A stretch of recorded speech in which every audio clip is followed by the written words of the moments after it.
Hey everyone, and welcome to another episode of Artist Decoded. I am your host Yoshino, and we are now on episode number 50.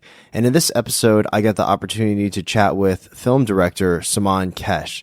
And Saman was introduced to me by a mutual friend of ours, cinematographer Isaac Bauman. I also interviewed Isaac on episode number 6 of the podcast, and he interviewed photographer Stacey Kranitz for episode number 15. So feel free to go back and check those episodes out. You may have seen some of Saman's work from some of the music videos he's directed. Some of my personal favorites are his Basement Jaxx video for the track Never Say Never, Placebo's track for the song Too Many Friends, or his Kygo video for the track Stole the Show. And he's also has like a couple of really great short films, including Controller and Hit TV. We floated in and out of a lot of different conversations, some conversations about script writing and also his love for directors Stanley Kubrick, Paul Thomas Anderson, and Soderbergh. And we talked about researching different films for inspiration and juxtaposing disparate elements together to create something new. And there's one subject in particular that came up that I found really fascinating, and it's this idea of cerebral creation versus emotional creation. And in context of this episode, cerebral creation means creating an idea from a place of consciousness and using what you've learned to help guide your creation, versus emotional creation, which means to create from a place of instinct or to create in a way that feels right for you. And I think at times we tend to play a juggling act back and forth between those ideas, and every new creation has a lesson to it, so you're constantly educating yourself. And I like to think of it as this contrast to the idea of failure. And if you look at failure as a part of the process of learning, it takes a lot of weight off of the actual act of failing. So rather than looking at a so-called failure as the end-all be-all, look at it as a lesson to guide you to the path of your ultimate greatness. And if we're constantly reinforming ourselves from a conscious place, we can then further empathize with ourselves, which leads us to create from an emotional place, and so on and so forth. So I hope all you enjoyed the episode. If you'd like to donate to us, feel free to do so at www.artistdecoded.com. Every little bit helps, so please do donate if you can. If not, that's totally fine. We enjoy your guys' love and support. Also, we need your positive reviews, people. So go to our iTunes page and leave us a review. So here it is, episode number 50 of Artist Decoded with film director Saman Kesh. Don't have the place, don't have the mind, do the thing, to live the life. I gotta be alright to love you, babe. You don't have the time, don't have the place, don't have the mind, to do the thing, to live the life. I gotta be alright to love you. It's a much different experience on Skype too, and talking to someone on Skype is a lot. I don't know. I don't like it as much as talking in person. You just get, like, you see people's mannerisms and, like, the way they move and things, like, that you can't get over just a Skype conversation. I mean, I think, there's a convenience with the mobile podcast kind of interviews, but, like, I am a person that, I'm an in-person guy. Like, for example. Like, yeah, me too, in advertising, you book a job through calls. And I'm like, it's so weird because I'm like, do these people find this funny? And they're all on mute because they're all in the same place, so they're all using one call. And agency people are so busy. They're between, they have like 20 jobs, even if only like 2 go into production. Yeah. They're constantly destroying things they make. Yeah. So they're back and forth between meetings, and their mind's somewhere else. So like, you don't know if you're funny. You don't know if something's there, and that's kind of what it's doing. You're tap dancing to get jobs. Do you make jokes on the phone call sometimes? I don't make jokes like, "Hey, here's a joke," but I'll say shit that's like halfway offensive, but also funny. Yeah. But like but then it's crickets because you're just like, "Is this funny?" But when I like for movies and films, and when I go on pitches, it's like super clear what is happening to the person across from you. Interesting. And like 9 out of 10 times, it's like I can kill it because it's like a lot of my energy is in person. Yeah. So, when you told me you wanted to do one in person, I almost had a rebuttal. I wrote this whole rebuttal of why I don't think it's right. And then I was like, this guy's got a system. I'd be curious to see how it works. So I was just like, that's fine. You mean you were like writing? I was writing to say no. I was writing to say no because I've learned to develop. Interesting. Because the more I've done calls, the more I've done things, and the more I've written treatments. Yeah. I've found that. Like it just forces me to explain things versus going ooh, because that's normally my default reaction is make sound effects, which by the way would work in person. Yeah. So you might have to narrate like a sound effect or tell me like what does that mean? It doesn't matter. Do it or whatever feels natural, man. Yeah. I mean, because, you know, I know there's like no video element to this. Yeah. But just do whatever feels natural. Yeah. Like this is like the just shooting the shit. Then you go in and get objective when you listen to it again. A little bit, but it's not like that serious, you know. It's you know, I'll cut maybe like some things out, but you know, not a ton. I'm not going to cut out like half the interview. Yeah. You know. Well, it depends. I mean, if I'm boring, I feel like... No, you're certainly not boring. I feel like, boring. yeah, that's something that I'm interested in. I just love... It's weird because it sounds like a waste of time. People are so bite-sized these days. Yeah. Wait, what seems like a waste of time? I mean, just shooting the shit. People want to like, for example, when you listen to Radiolab, like, it feels like they're shooting the shit, but they've got a perfectly mapped out 45 to 60-minute podcast. That it has people that sound so casual. I think the reason I love Radiolab is it sounds like homies. They make sure everyone talks, like unless they're talking to a crazy eccentric scientist. Yeah, they'll always dumb it down because all these guys, like half the people talking, have PhDs. They dumb down what they say. Yeah, that's something I really like. Other podcasts I get really like lost, and I'm a kind of a dummy. I don't like listen to. I don't know about that whole dummy thing, lectures and stuff very well. So like Radiolab just sounds like regular people. It's very like it's relatable. It's relatable. But that's what's interesting, I think, about like the the podcasting platform is that you can have these conversations. I mean, as interesting as it may be, but like I get inspired by listening to conversations on Nerdist, and then that kind of like geared me to be like, oh, you can just have the regular conversation with someone and just have it play out, and then you know just create ideas as you go. I mean, this is kind of like an art form in itself, like creating this conversation, this dialogue. I mean that's something that I think Ash is an interesting person because he was the first person I think Ash Thorpe, an illustrator, graphic designer, filmmaker. I think he was the first podcast. I think I've done a couple of them, but he was the first one that I think like I kind of learned more stuff about myself through the process of like, I like doing this. It's kind of like when someone else has a profession that you kind of like want to jump into. But what was cool is I'm like, this isn't his profession. He does this for fun. So like, I think that we did so well on our first, we just bonded so well that I think that, you know, it was always kind of in the back of my mind, at least, to figure out, is there a way I can kind of be a part of this? Because it's called Collective Podcast. And I know he's so interested. He's so into film. He loves film. We love talking about it. He'll hit me up when he sees a bad movie and be like, oh, I'm so offended. Everyone loves this movie. Like he hated John Wick and he was so offended why everyone liked it. I thought it was stupid. I wasn't offended, but like I'm a little annoyed that is considered a good movie because that's how bad studio films have gotten. Yeah. That, like a moderately executed film with, I would say the best thing about it is its gunplay. Because I'm super into I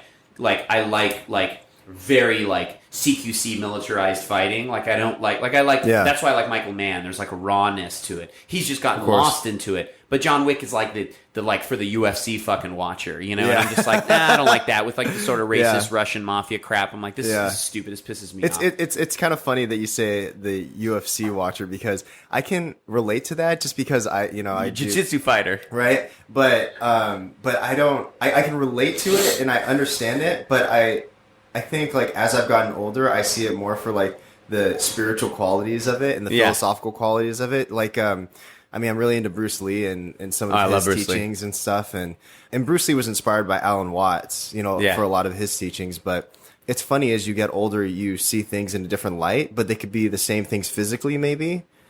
Well, I mean, you look at like I have two weird role models that were not friendly people: Steve Jobs and Stanley Kubrick. Like, I like Steve Jobs because I relate to sort of his weird insecurity of like absolute control. 9 times out of 10, I can be right, but man, when I'm wrong, it's really wrong, and I can't see that I'm wrong, and it's really hard. I've gotten better at it, but the problem is when you see you're wrong, it can also damage the things that you were very right at, you know? So, like, you kind of have to make this balance. You mean when you're, like, directing a music video or something? Making decisions, editing, whatever, you know? But when I read his book, like, I found it really emotional, where most people just found him to be an absolute horrible human. And maybe he wasn't a good person, but I relate to a lot of the insecurity. I relate to a lot of his, like, I know I'm right. Like, damn it, like, why... You know, like when the story, I forget what what the fuck was his name? The guy that he convinced to be the CEO, and his pitch was, "Do you want to make sugar water for the rest of your life, or do you want to change the world?" You know what I mean? Like, it's totally retarded. Yeah, but the difference is that's Steve Jobs. Everyone is using a Steve Jobs product right now. Have you seen Steve Jobs, the most recent film with Michael Fassbender in it?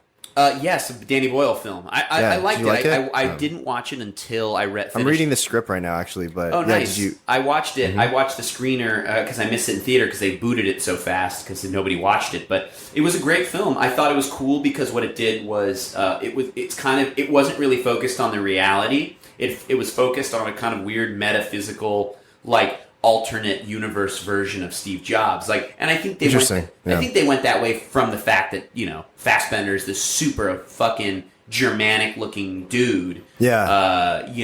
Maybe some pseudo-Irishness, but whatever, very Germanic looking reptilian dude. Yeah. When Steve Jobs was totally he was half like my people, super kind of ethnic looking dude, yeah. So it didn't work. I mean, and that's why they did the Ashton Kutcher version purely for looks, but it wasn't a good movie because who fucking cares about Ashton Kutcher?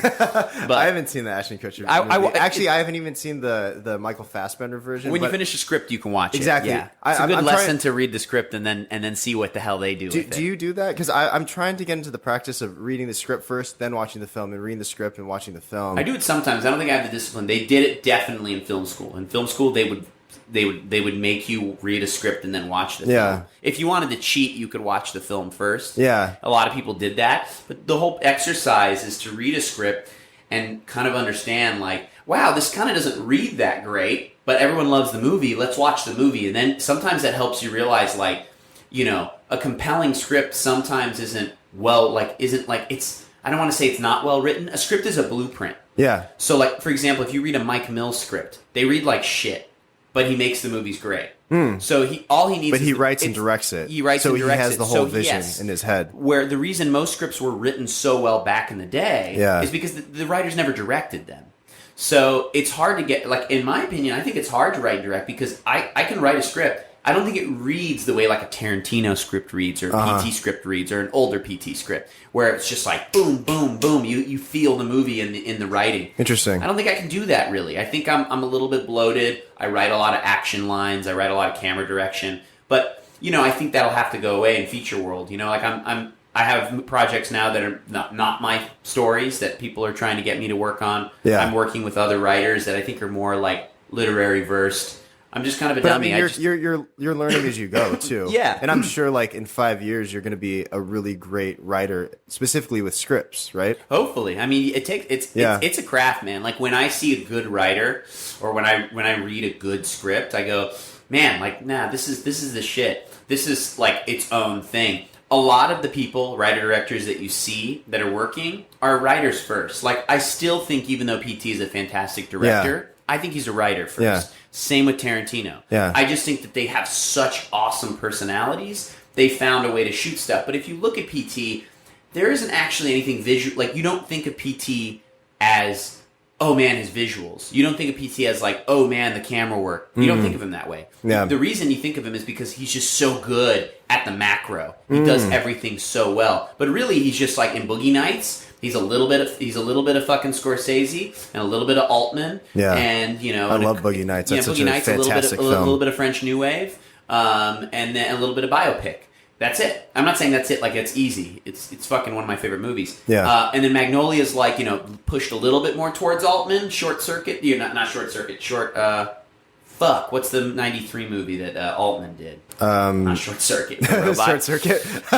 Shortstop. No, I don't know. Fuck me. I'm so that's terrible. Someone's gonna make fun of me right now listening to this. It's okay. It's okay. I know what it is, motherfuckers. Don't know the name. But anyways, that movie was great. I love. Yeah. But that's what I'm saying. Tarantino, though, he's kind of this. He's like Wes Anderson. I think he's less like PT, even though people compared him together. You mean he's more of a visual guy? Yeah, I think. Well, a visual, but also just one world. I think PT likes the Kubrick discipline right now. It's kind of unfortunate because I don't think his movies are as good as they were before. But that was his. A lot of people are like that. A lot of people's genius movies sometimes are just the first things they get out of their system. That's interesting. And then as they get older, they sort of just go, "What do I do now?" Why do you think that is? Do you think it's because certain brilliant directors get more influenced by the people around them? Or, I mean, I'm sure I'm making a generalization, but We were talking about that before about, being insular and then having, People around you and then wanting to like move to somewhere else to be more, I guess, isolated. I think what happens is, I guess one thing that I have learned is that between every film, a director needs to refresh. And sometimes that refresh is bad, sometimes it's good. There's a gamble every time you refresh. By refresh, I mean go get re-inspired, go to Africa, do something weird, the first 4 movies that everyone loves or 2 movies that I've made that everyone loves is all handheld. I'm going to do 100% dolly on the next thing, and it's going to be super controlled. Maybe nobody wants that. Maybe you're not good at that. But if that filmmaker feels that so to refresh, constantly challenge yourself. Yeah, but I think that's why, I think Sam Mendes, up until, I think just making a bunch of dough, James Bond shit, I think he was a refresher. I think he was able to refresh himself. Sometimes people didn't like it, like Away We Go, even though I think that movie got really good reviews. Yeah. Nobody really cared about it. Same thing with Revolutionary Road. I actually saw that movie the second time, and I was like, man, this is a brilliant movie. I remember hating it the first time because I just couldn't relate. But, I think the older you get as an artist or filmmaker, I think you kind of, start to realize the sort of dementia of humanity and the sort of ironies within life and just kind of like the sad stuff within ourselves. And then you suddenly can become more empathetic. I think it's easy to sort of hate on characters when they do terrible things in films because but Kubrick has this theory that you really just hate yourself. But I think, yes, in answer to your question, I think the reason I feel a lot of filmmakers early on, you're young, dude. Your mind's moving twice as fast. You have angst. You have fuck this shit, I'm right. You're stubborn, the best. You kind of have to be stubborn. You have to have a slight built-in stubbornness. But how do you find balance between those? It's hard. It's hard. I'm really stubborn. I get it. My parents are both super stubborn, so it's oh, really? I have to neutralize it. The problem is sometimes you don't know what to neutralize. So that's why, when I'm on set, I remember Isaac. I'll talk about Isaac because Isaac's adorable. Yeah. But Isaac Bauman, the cinematographer. Bauman, yeah, DP. We shot this video on Wednesday, and it was a super small video for Sony. Yeah. And we're at the monitor with the commissioner Saul and the band, and we don't have enough money for everyone to have their own monitor, so we're all just huddled around one monitor. And so that's annoying. Everyone the band's hearing my inner thoughts and my annoyingness, and so we're going through the shot, and I'm yeah, this shot's a little bit weird. There's kind of nothing going on. And then Isaac will sometimes be but it's the start of the video. We're building up. And I'm no, Isaac, don't put fucking words in my mouth, okay? You got it. Okay. And then I would continue going, and everyone else is oh my God. It's so awkward for other people. Why'd you do that? Well, because he was putting words in my mouth, because he was, I was talking to the band when I was saying that, and he was kind of interjecting. But I'm no, don't let them know this is okay. Sometimes as a director, you're dealing with politics. So when I say that, it might not even mean that. What I want them to do is never know, because the band was in it. Yeah. They're in this scene and they're acting and they're not doing very much yet. Yeah. And it was one of the early takes. Hi, we're in a podcast. What's up? Do you need lunch? Yeah, I'll do lunch. I can do lunch on the podcast. Just leave it going. How are you doing? Oh, sorry. No, it's fine. okay. Go ahead. That's okay. Oh, no, it's okay. Do you need lunch? What? Do you want some lunch? Sure. Let's order lunch on here. All right, I'll come out with this in 2 minutes. Sure. Okay, great. Sure. I'll just Don't wanna pause. interrupt you. No, that's okay. So I did an interview with Matt Skiba from Alkaline Trio, and he's now in Blink-182, and this was 2 episodes ago. But yeah, we did the whole episode in a restaurant, because that's literally the only place you could do it, because he only had time for a lunch. So we set everything up, and it was actually Travis Barker's restaurant, which is that's amazing. It's random, but because I think that that, I'm sure you kind of like that a little bit, because everything adds a personality. The whole life, the whole Life Aquatic commentary is Noah Baumbach and Wes Anderson in a restaurant in New York. Yeah, and they order in the middle of the movie. No. I think it's cool. It adds to the I don't know. It just adds to everything. I don't know exactly how to describe it, but have you always liked film? How was it like for you in the beginning? When you were in college, maybe. Yeah, I guess I've always liked film. I always found film to be a really transporting experience. Yeah, I was definitely. I wasn't very sensitive to film. I'm probably fucked up because of this, but my parents they were very I don't think they believed in the rating system. I think they would show. I think they had to be there with me when I watched an R-rated film, unless it was Terminator, because then they're this is they sort of had their Terminator's own judgment. badass. Yeah, I watched it when I was like 5. I was like, it was like fucked up, but like me too. Yeah, but I was like, but I think my parents kind of had this judgment on whether a movie was like bad. Like the only movie I remember my dad ever having a problem, and I was like already in 6th grade by this point. Yeah. Was the Summer of Sam, that the Spike Lee movie. Oh yeah. Because there's just like a ton of like crazy weird sex, and it's like, and it's kind of, it feels a little pornographic at times, but there was a sluttiness to the movie. That was its personality. But my dad, I think, was having issues with that movie, and he just kind of didn't want me to watch it anymore. And he just asked really politely, not even like demanding. I could have said no, and he would let me stay. But it just was like, that was weird. My dad doesn't do that. Normally, he kind of stops and goes, this is fake. Someone's head doesn't explode like that, right? I'm like, yeah, Dad, someone's head. Even though I could be totally traumatized by it. Yeah. But like, I was always more traumatized by like, it could be a PG movie. That, like, I remember like Lost World, and the guy gets ripped in half by the 2 dinosaurs. They're like the friendliest person in the movie. Yeah. I'm like, I was traumatized. It was in my soul for like 2 weeks. Yeah. I couldn't stop thinking about it. I remember a trip to San Francisco, because we're from Sacramento. Yeah. We'd take a day trip in the van, and like we were in one of those vans where like the back stereo could be separated from the main CD player. Yeah. So I would listen to my own CDs in the back. It was total like, promoting family separation. Yeah. And the middle seat would be empty, and I was like, don't talk to me, parents. I'd be annoyed if they bothered me, or maybe take off my headphones. But I'd be listening, like I couldn't stop thinking about that scene. Yeah. But like, I think that growing up, I was transported. Like I remember watching Blade Runner, and I could smell the like rottingness of like the alleyways and stuff, and like and it was really just because it was, I think, like a rotting egg that me and my brother, because we were home alone, didn't take out the trash, and so like, but I'm pretty sure that's what was happening in the real life. I couldn't. I still smell like the scene with Rutger Hauer turning off just before he like dies and says, tears from. Tears in the rain, or something like that. Like tears in the rain. Tears in the rain. Some cheesy line that's like amazing. And I always think of the smelly egg. But I think, and then I think as I got older, I started thinking like Walter Murchie, like our cuts blinks. I feel like they're blinks. I didn't understand what they were because I didn't understand. I editing, see what you mean. How did we just come here suddenly? I think people for like 50, 60, 70, 80 years of film. Oh, so you were like hyper-analyzing it. I was hyper-analyzing what it is, but because I wasn't technical, I just make shit up. That's the thing I do the best. That's probably why I'm really good at world building, is because like, or like creating a world, like a little thing in whatever I'm making, is because I just like making it up. If I don't have the answer, I'll just create one. Yeah. And that can be bad and good, but when I was a kid, that's all I had. So I didn't read Walter Murch. I didn't know what Walter Murch was. I didn't know he I thought of cuts as blinking until like 20 years later. But I didn't have a scientific rationalization. He kind of had some backing for it. How important do you think it is for a creative, not just director, but creative in general, photographer or whatever, director, to exist in their own world? I think that's constant. I mean that's why Kubrick was so good. He lived on an island and helicoptered people to his home.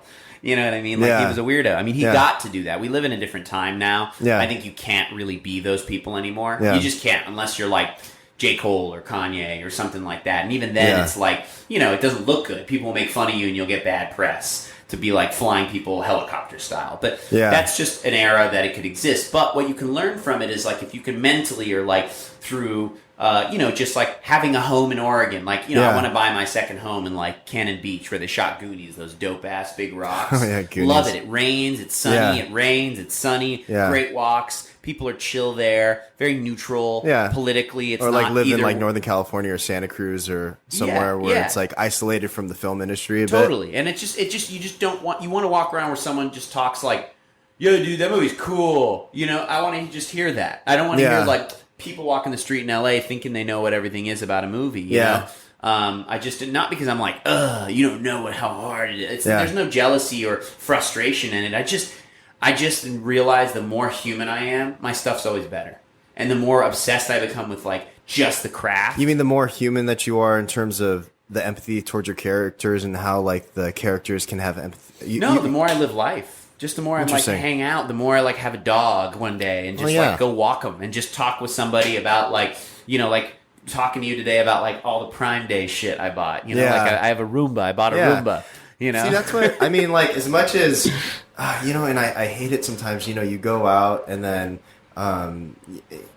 it's a certain, like, I don't want to call it LA dialogue necessarily, but it's like this dialogue where people think that they need to talk about work and stuff, and it feels almost like it's counterproductive in a way, because like it's not like we're actually connecting on like a more emotionally connected plane.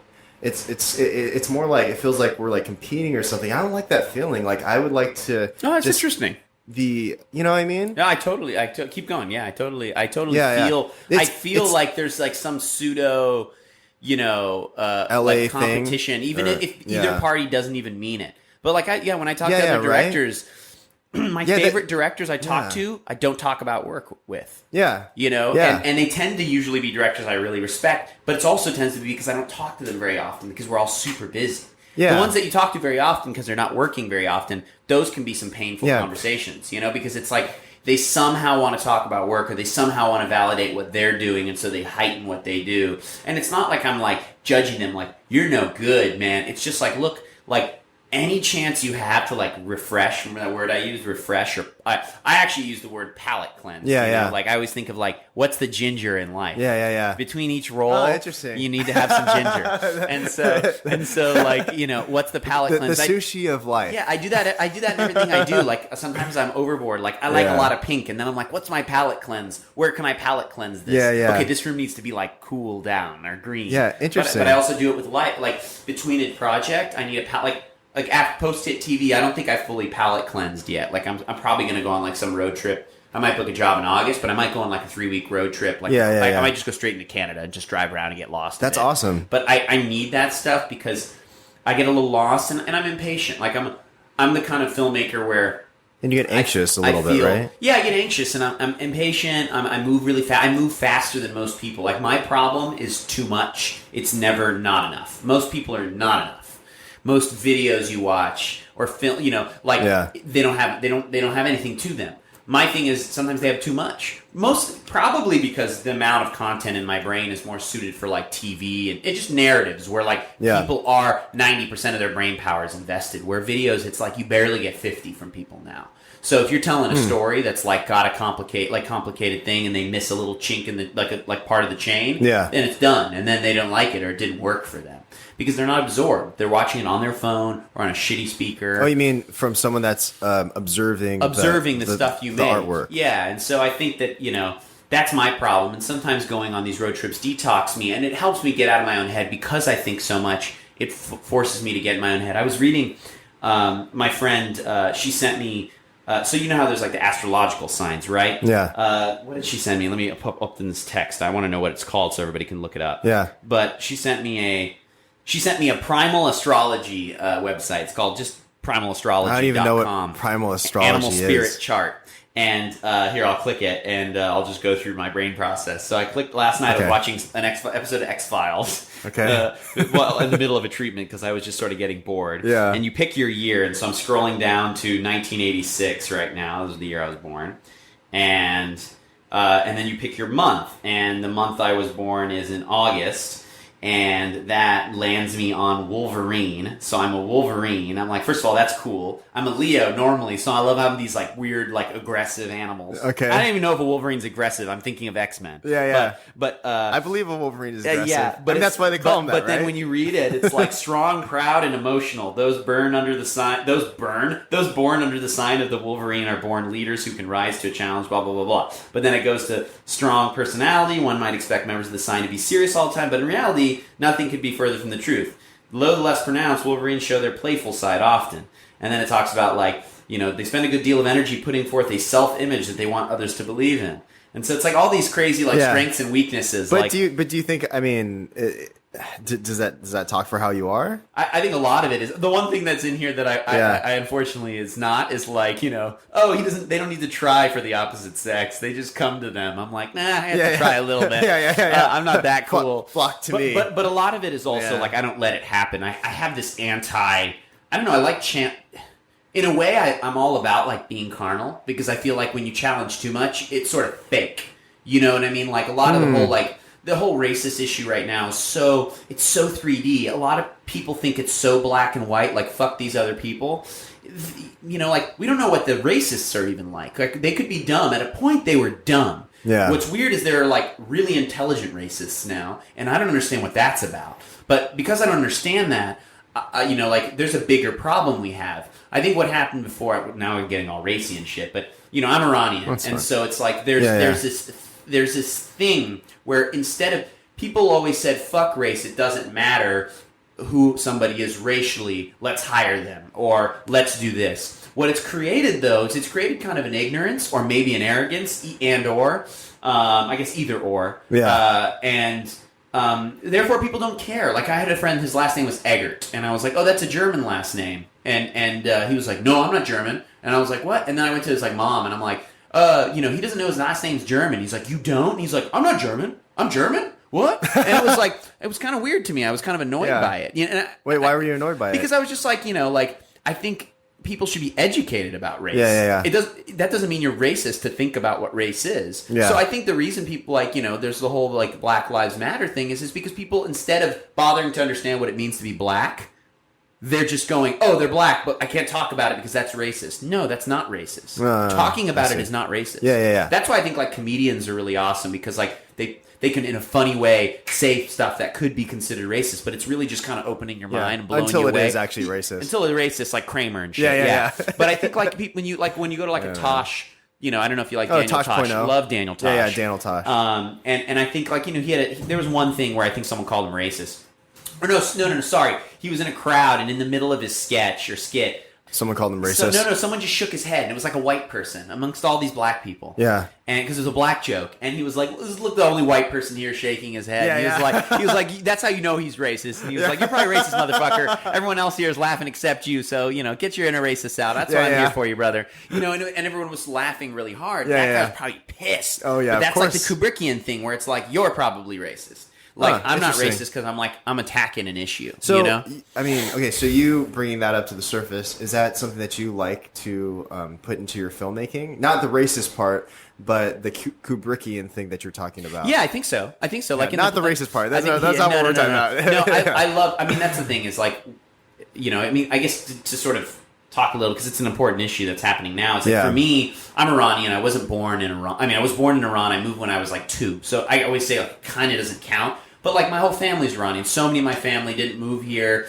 They still haven't. Many of them died over there. Yeah. I couldn't sort of connect with my grandparents because I didn't speak the language well. And I wish I could have conducted an interview with some of these people, because it's like lives were so different then, like and morals were so different. And my parents, none of my family's really like Muslim. Yeah. So like they were kind of like progressive for being Iranian. Yeah. And my dad moved to, my dad's like super like, my dad like, loves like John Wayne and random shit like that, like very American. Yeah. And then my mom's like super like, Clinton's amazing, Bill Clinton. And so like that's probably why I'm a little bipolar, but I think for me, I always really liked the idea of understanding race, and all my friends very few of my friends are just white. They're always something. They're always something where a race was an issue maybe when they were younger. People didn't understand what I was when I was younger. I remember people saying weird shit like "go back to Africa," and I'm like, what? And I couldn't even be offended by that because I'm like, Africa, it's like totally the wrong place, motherfucker. I guess if I was Egyptian, maybe you'd kind of get lucky and be right, but no, I'm not. That's not even close. So it's interesting. I'm the country that looks like a fucking turkey, dude. Yeah. But I think that that's just something that people, I hope now, will actually start to learn. Like I was listening to Blood Orange, and there's just so many good tracks where it's like this isn't fucking amazing, an album. Dude. Yeah, this isn't an album.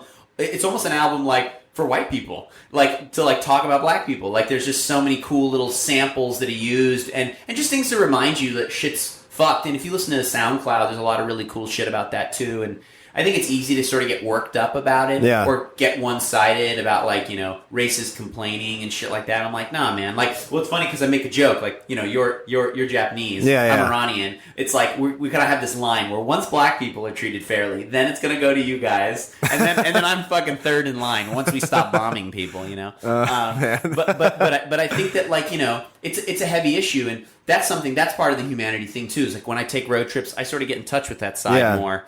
And me too. I think as a filmmaker, I don't know what it's like. I never grew up in like the ghetto. I don't want to assume to know that stuff. Maybe I'll shoot something that has that subject matter. But all I can do now is like make sure, like for example, how many times do you look at a billboard and you see just white people? You know what I mean? And then if you see black people, it's like a black movie. Like it's about like blackness, you know? And you're just like, that's racist to me, you know? It's like a Tyler Perry movie or something. But the thing is these people making the movie aren't racist. It's because their market research says that there's a ton of white people who have no interest in watching black people. They can't relate.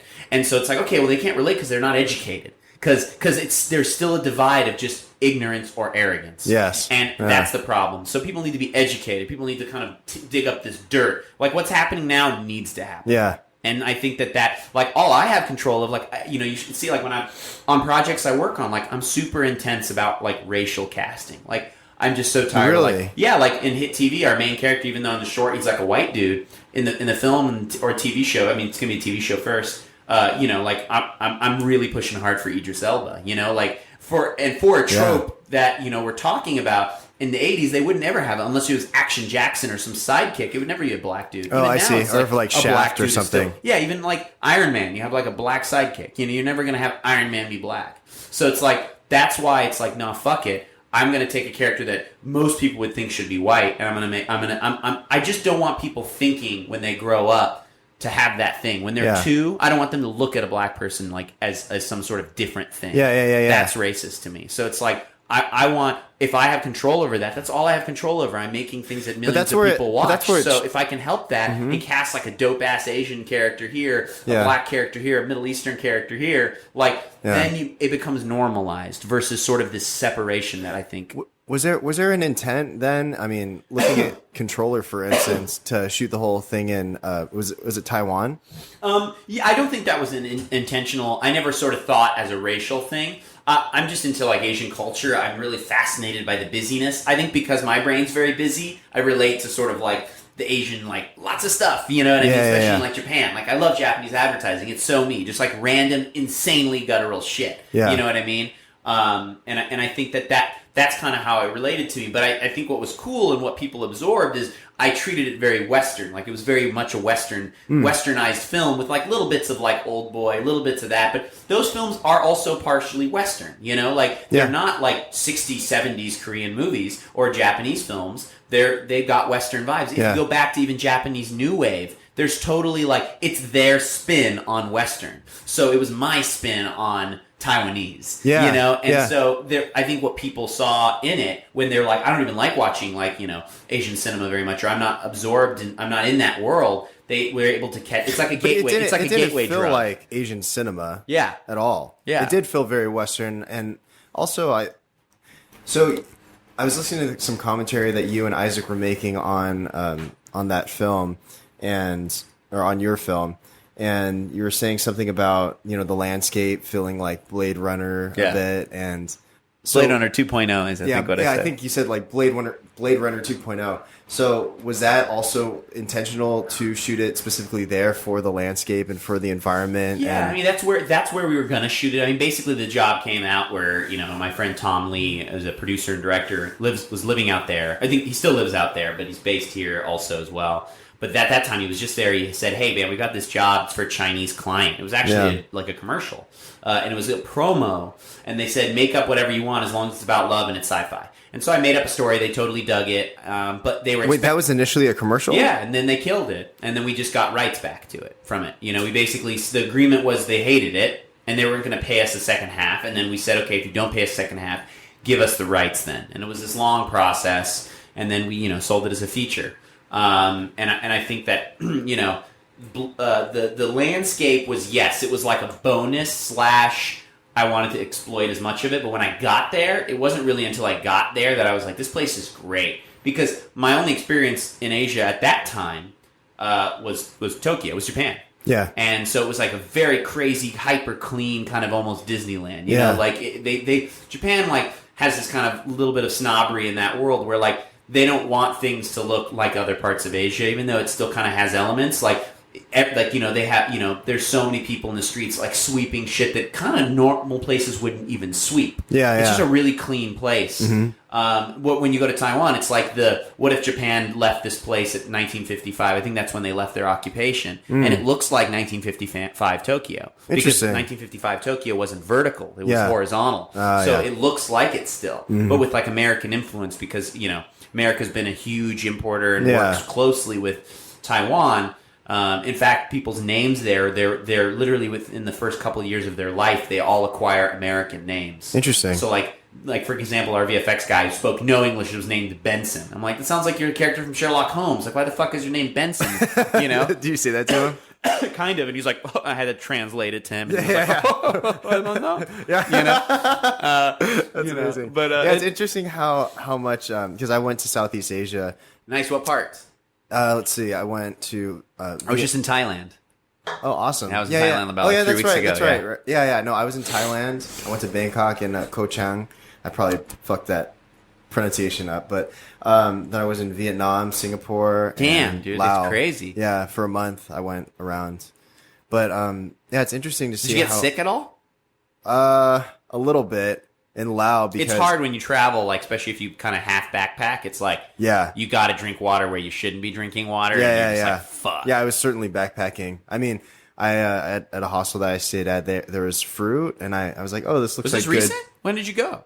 good. March. It Damn, was all cool, of dude. March. That's a good time to go, I think. No, it was great. Yeah, but I ate this fruit, right?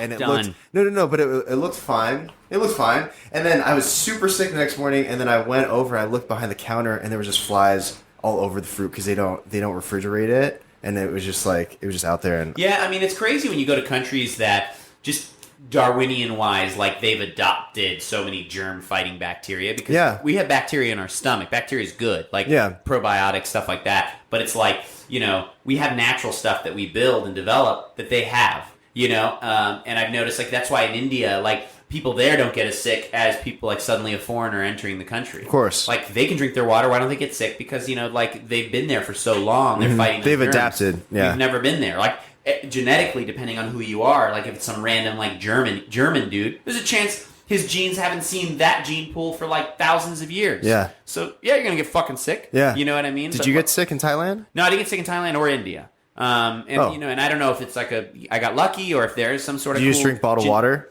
I did drink bottled water. Also, I went there for jobs. I was there for commercials, and you know, commercials they put you in nice hotels, and you're usually only surrounded by stuff. But in Thailand, I made an effort to go to street vendors. I tried to do shit that like I probably shouldn't do. But no, Did you eat scorpion?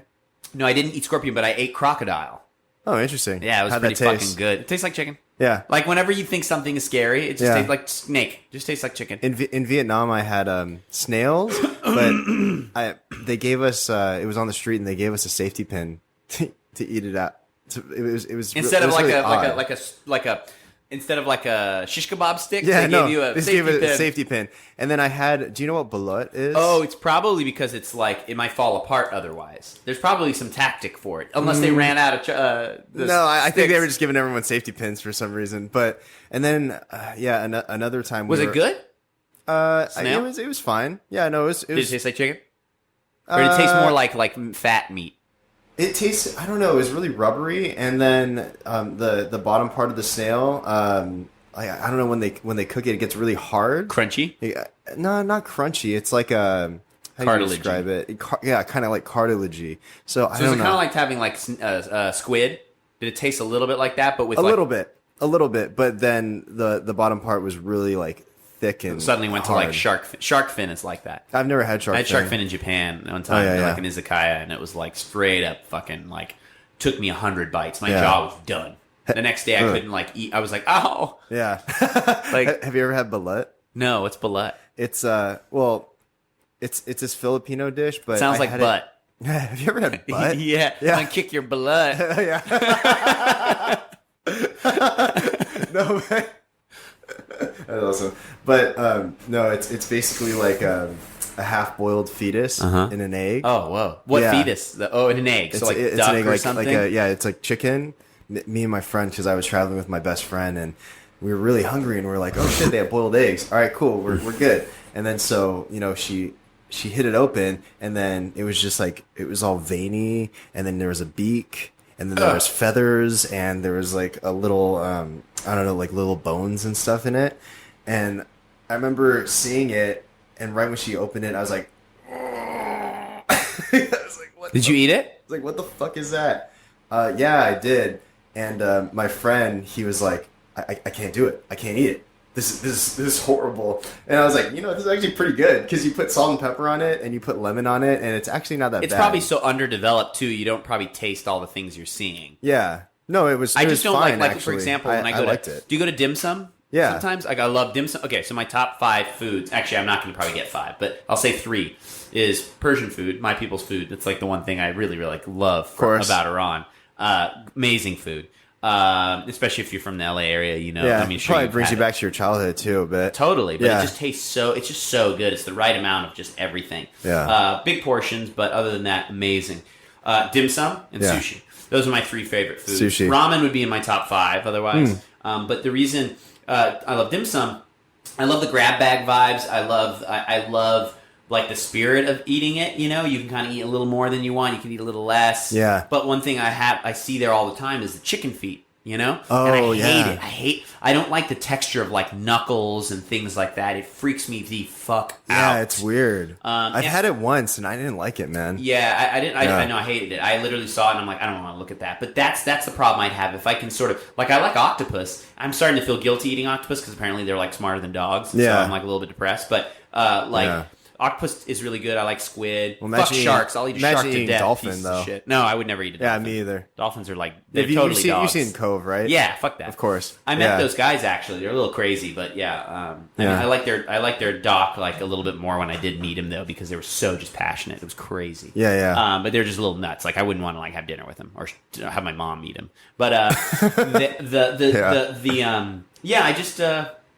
are my favorite foods. But dim sum, the chicken feet, woo, weird. Yeah, I don't know, man. Can't do it. I've had it once. I just can't. Ugh. I'm curious, not to switch gears too much, but I wanted to talk about virtual reality and 360 video. And what do you see yourself existing within that space and using that medium to create something? I don't think film 360 is really going to happen for quite some time, mostly because it's just logically...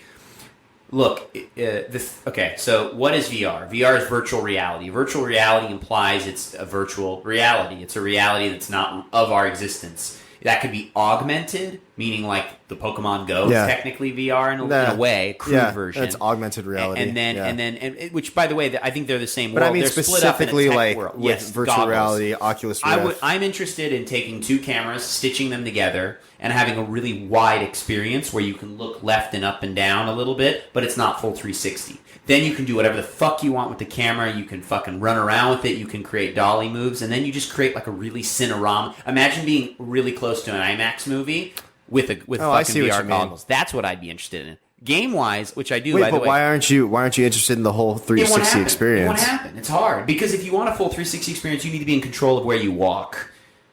It's almost a video game at that point, and then just go fucking make a video game. That's why I'm really interested in video games. Like I love. I'm a huge fan of the Naughty Dog guys, and like one day I hope I can like direct a Naughty Dog game like when I'm like 50 or some shit, you know. But in the meantime, I think the segue for me is like my IPs. I'm sure you've noticed have video game qualities to them. Yeah. Like when they go and when someone decides to go make a small budget indie game, like I'll raise my hand, like try to be the director of the game, or at least the story director, and then get a game designer to really help me out, and then create some $20 Steam game.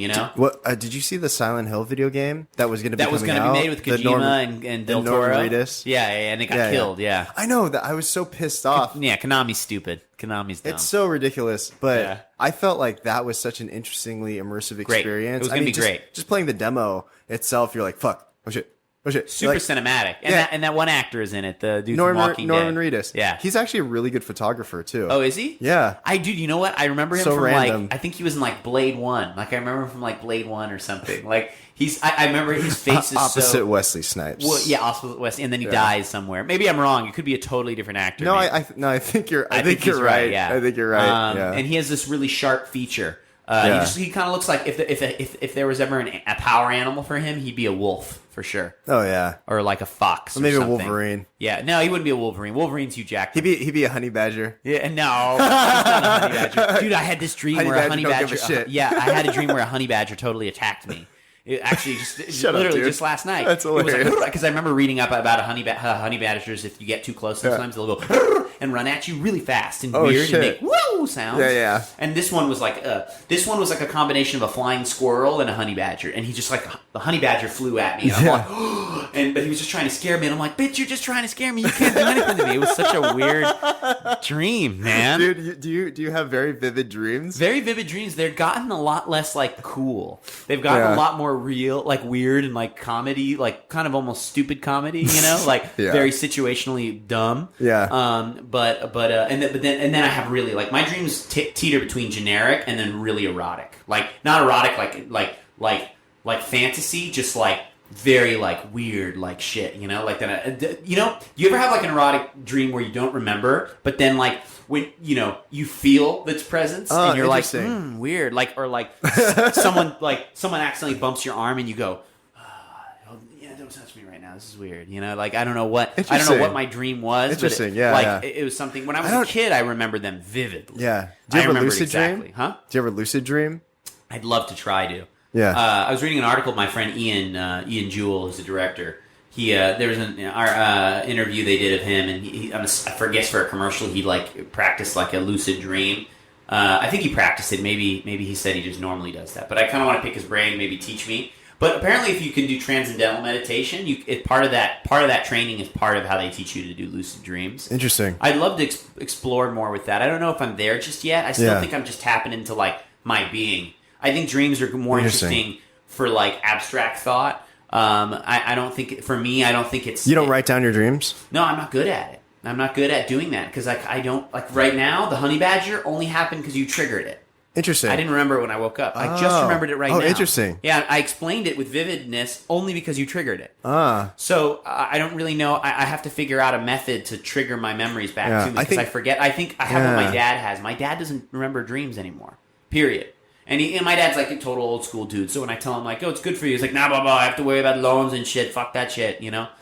He doesn't like want to think about dreams. But I think in a way they're probably therapeutic. I think in the future we're gonna have like dream recorders, and then we're gonna be able to like shrink ourselves easier. Wait, not shrink, but you know, like have a shrink, and that shrink can analyze our dreams and go, "Well, you're dreaming a lot about elephant butts." You know, I don't know what's going on here. Elephant balut. Wow, when I was little, actually, I realized elephant balut sat on my face. And I'm like, there you go. You're worried that people are stepping on you. Yeah, that's what that means. I don't know. You know? No, I'm used product. I'm taking life into my own hands from now on. Thanks, doctor. Yeah. People can find this bullshit. I'm a very big believer in like personality tests.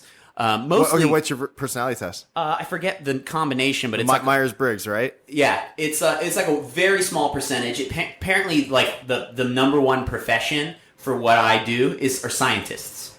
I was like, oh, that's really interesting. Like petri dish scientists, like scientists straight up like care about bacteria and they look through a fucking magnifying that boring shit. Interesting. And what it meant, what I think the reason is it's a self-isolating job, and apparently like I'm prone to self-isolationism. And really? Because I'm so insular, like I'm in my own head because I feel like the rest of the world is too hard to get along with, so I'll just get along with myself. But if you want to make art where other people scientists can get away with it because they don't need to make art; they just need to study, be friends with bacteria, and learn bacteria. Yeah, of course, yeah. But I have to make stuff that people absorb, so I have to challenge that natural. I see what you mean. You can't live life unless you're just genetically perfect. You can't live life thinking that everything is fine with you. You always have to self-improve. You don't want to go too far where you hurt yourself or put yourself in a like negative space or get down on yourself. But you have to constantly challenge yourself. You got to self-improve. Like for example, some of the best athletes are wife abusers. You know, there's probably some sort of adrenaline fucking thing in them, like from a fucking caveman day. But they gotta fucking learn to not fucking slap their bitches. You know what I mean? Like learn to like hold themselves back. That's an interesting way to talk about self-improvement. Yeah, but you know what I'm saying? Like I'm being funny about it. But I know. Like you know, like I know. But I'm an introvert. I've learned my brother's an extrovert. He's so interesting because he's the opposite. I think he's a natural extrovert that has developed introvert. You know what's skills. funny is I feel like I'm the same way. Yeah, I'm naturally. I can see it though. Yeah, I'm naturally an extrovert, but I tend to like listen to people a lot more now that I'm getting older and just kind of like sit there and kind of like let people talk about their stories and then add into it and then add in, you know what I mean? Mm-hmm. And then that's how I feel like how I naturally converse now. But I don't know. That's great. I mean, I think that's listening, dude, like people who listen more than speak, I think are smarter people. I think I'm a big believer that people who speak too much, they don't have time to listen.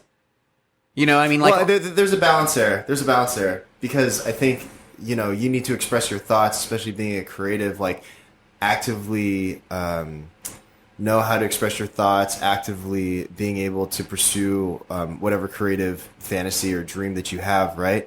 But you also have to take in the world and let that kind of like help you evolve in a way. Mm-hmm. I think too. Yeah, but if you think about it, I'm talking just smart. Like, you don't talk to learn; you listen to learn. When you go to school, you don't go and spend an hour talking to your teacher. Your teacher talks to you. This is true. So I'm just talking smartness. I'm not saying like successful filmmaker. No, if I didn't say a fucking word, I wouldn't have any control on set. So no, I agree with you in that way. Like, you can just nod the whole time. You're like, some people do that, dude. I have one friend that directs that way, and I'm telling you, he gets exactly what he wants. Is this angle good? Well, no. What he does is he goes, "Look, what do you think?" And then he goes, What do you think? Yeah, it's good. Let's go. Like, that's all he does, and he's great at it. Amazing. Interesting. Yeah. Interesting. I won't say who because I don't want it to make it sound like his job is easy. Yeah. But like, maybe he take care of everything in pre-production. No, I just think some people have a natural management skill. I think some people are looking at somebody and absorbing their whole being in like 1 second, and you'll never know they're doing that. I think the best, interesting. Like I think Kubrick was a very like inside individual. People you couldn't. That's why people are so obsessed with him is because you couldn't tap into him. The moment, like, this is the sad thing. Like, this is why I'll never be someone like a Kubrick, because I don't have enough mystery. Kubrick had so much mystery. That's what gave him so much power. You just never knew what he was thinking. Yeah. And the reason I feel that is because, like, when they're, like, for example, Isaac can never predict me. And, like, I always talk about, when he talks about me compared to other directors, it's a conundrum. He like hesitates and he's not sure because he's just kind of like, I can never predict. But that's what's probably exciting about him working with you. Yeah, to him, he's probably really excited by it because I don't think he ever says like, I think everything we make looks great. I really think why he likes working with me is probably the challenge. Yeah. I think he's learning a lot, and I think we just like each other. We're both Trekkies, and dorks. You know, this is my impersonation of Isaac. Here's my impersonation of Isaac. You ready? It's interesting. And then there's also definitely. And then like, oh yes. Oh my god, dude, you have the voice and everything down. Yeah. He's amazing. Yeah, he's a character, dude. He's beautiful. I love him so much. Yeah, he is a beautiful He's become like easily like one of my best friends. You know, and it's fun. It's tough too because let's talk about that a little bit. Like, he's a friend, and I sometimes don't get to work with him on jobs. A lot of times, like, commercials are very political, so you work with like superstar DPs. You work with like, you know, the Greg Frasers, people who are like, you know, shooting Zero Dark 30 and big movies. And sometimes DPs get offended by it. But what's cool about like Isaac is Isaac works so much. It's like, one, he doesn't even have time to get depressed about anything, but two, he's just not that person. He's such an understanding individual. Like, I mean, that guy has so much patience that it blows my mind. Like, I feel like a lot of DPs I know are just like, even the calmest ones get combative with me, you know? Like, especially the older dudes, like, when I worked with, not combative, but like Linus Sandgren, who shoots all later David O. Russell films. Excuse me. He shot the Super Bowl Taco Bell spot I did. Yeah, and, cool. He was amazing, blew my mind. Total, like, you know, rock, like kind of, you know, like if there was a Scandinavian rock star, that would be him. You know, still Scandinavian, still very like, didn't get overly emotional by shit, kind of had a weird sense of humor. You know, smiles were very limited. As most Scandinavians are. Yeah, most are, yeah. But he blew my mind. He was so good. And then I remember there was one time where we were crazy. He's like, dude, you gotta stop micromanaging. Just let me know do my thing. I'm like, well, work faster, motherfucker. And he's just like, no, if you want it to be good, it's gotta be this long. I'll give you a break. Halfway. Meet me halfway. I want 10 minutes. You're gonna make it 30 minutes. Give me fucking 15 or 20. Yeah. Okay? And he's like, okay. You know what I mean? But like, you know, excuse me. We always went into conclusions. He also is really cool because he likes jumping in a director's brain. For example, he did all this legwork for me when I kind of had this theory that the Red camera did something with anamorphic lenses that Alexa's didn't. And we weren't sure if it was the Red or if it was a 16:9 sensor, because now that cameras have 4:3 to give it a de-squeeze. Yeah. You know how that stuff works, like, right? So it's like the anamorphic lens was used to maximize the resolution of film, so it squished the image, so you used all the 4:3, and then it de-squeezed it instead of cropping out resolution on the top and bottom, so you had less grainy of an image. However, the downsides are recomposing. You had up and down room before and a little bit of left and right. That's what you lose. But it did make sense when we went digital. But because anamorphic looked so good, everybody tried to bring it back. And so there was all these cameras people were using that were 16:9, and it created this unique look where it overstretched things out a little bit. Interesting. Even though you think 4x3 it stretches more, there's more of a consistent distortion. So instead of 4x3, it stretches, but really on the edges. What 16:9 did, it kind of stretched the entire fucking image. Yeah. And the red sensor size is awkward. It's awkwardly sized. Yeah. So it also stretched differently.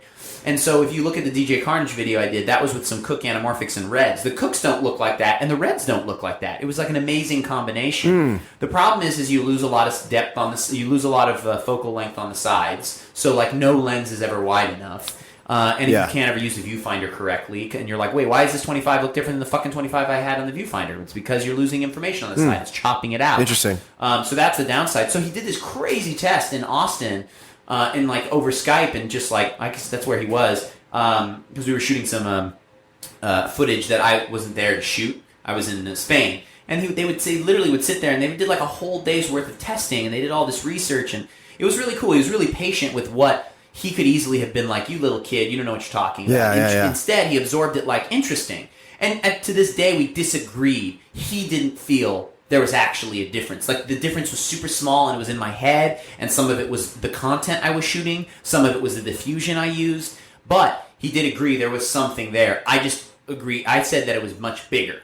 He said, though, look, if you shoot on the Alexa G series, let's give it a shot. Never shot on those. Those are G-ass lenses. Yeah. I fucking love the way Killing Them Softly looked, which they shot with that setup. Yeah, and I That's love a great film. shallow depth of field. Isaac makes fun of me about it because he's like, why do you like stuff so shallow? And I'm like, I just like it. I like the feeling it gives. I also like the reason is because I shoot really wide lensed usually. My brain is like that. And I think as I get older, I'll get more comfortable with longer lenses. I also think when I shoot narratives, I'll You just like to be up in the subject. I'll be more like, this is what this is about. This is what this is about. When I do a video, I'm a little bit, or like an opening act, like in Control, there's a lot of wide lenses. But I like shooting shallow because then, like, if you watch the Nick, check out the Nick. That whole short, we were talking about that earlier. 70% of it, Soderbergh shoots with a wide lens. Yeah. But it's like, I don't know what they are. I think there might be master primes, but dude, I mean, they look like super shallow. It looks like it's at like a 1.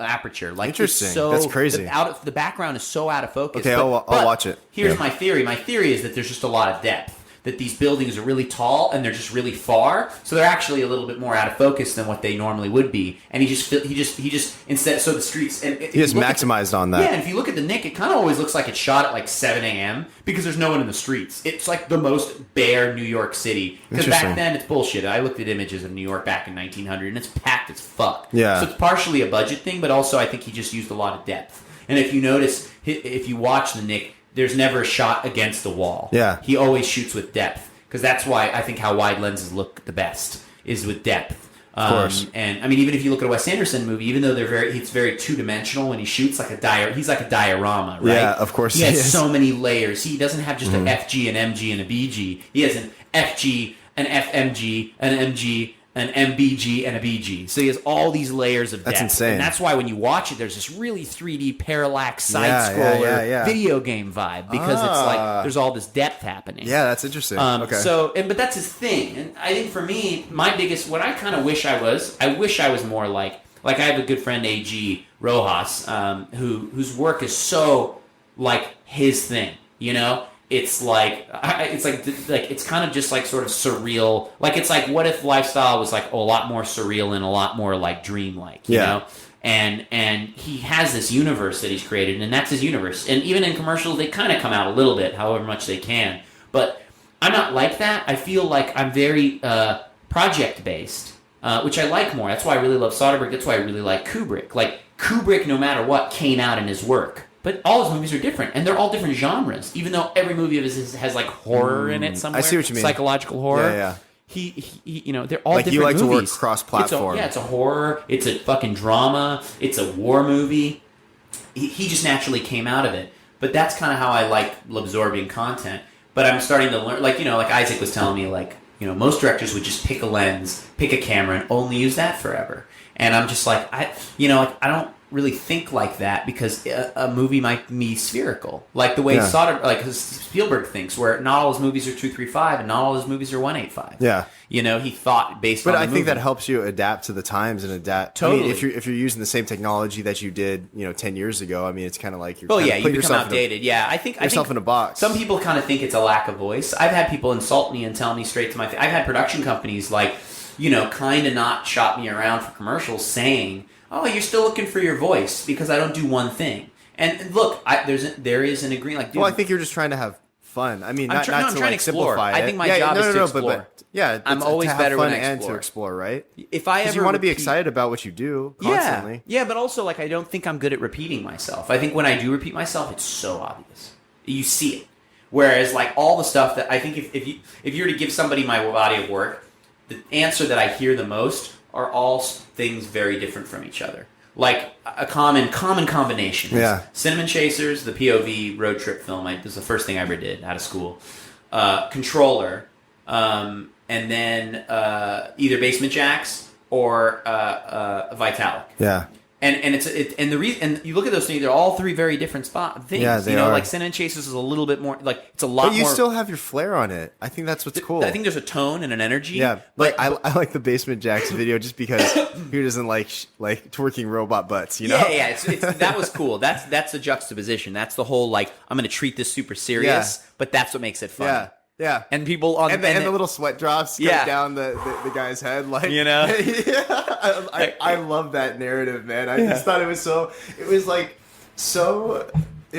hilarious, but at the same time, the juxtaposition and adding the technological elements into it was really cool and modern, and I don't know. And then there was also sexual tension in it. Yeah, sexual tension. I've watched that video so many times. Yeah, and before I even knew that you created it. Oh, really? And I was like, dude, this is some fucking awesome stuff. And I would show it to my friends and stuff. Yeah. Yeah, no, I really liked it. I mean, that was that's something I'd like to do to keep me grounded. Is I like to sort of think of directors or films. Yeah. I think a lot of people do this when I make a project. So Hit TV was what if Cronenberg made an idea, then threw it in the trash, Tarantino picked it up, rewrote it, and then Michael Mann cut out a bunch of shit. And then Michael Mann is the one that made it, those three director handoffs. That's what Hit TV is to me. Interesting. And the short is sort of a disservice to the entirety because I basically picked the darkest, most intense, most sociopathic part of how Hit TV is going to feel. Yeah. Because it's all shot like it's from the TV's perspective. So it's soulless. It's all hip angles. It's all wide lens. It's all passes people's faces. So it's very it's very mean. It's a very mean piece, and it was hard because I lived with it for 8 months because on and off I had other projects going on. Yeah, and it was brutal. It was hard. I'm very very excited that I have writers working on it now and distancing myself from it because it's being a sociopath's tough, man. Because it's it means you're essentially embodying a type. I essentially had to embody a little bit of Fincher and a little bit of Kubrick when I'm naturally not like those people, and naturally I'm like Soderbergh or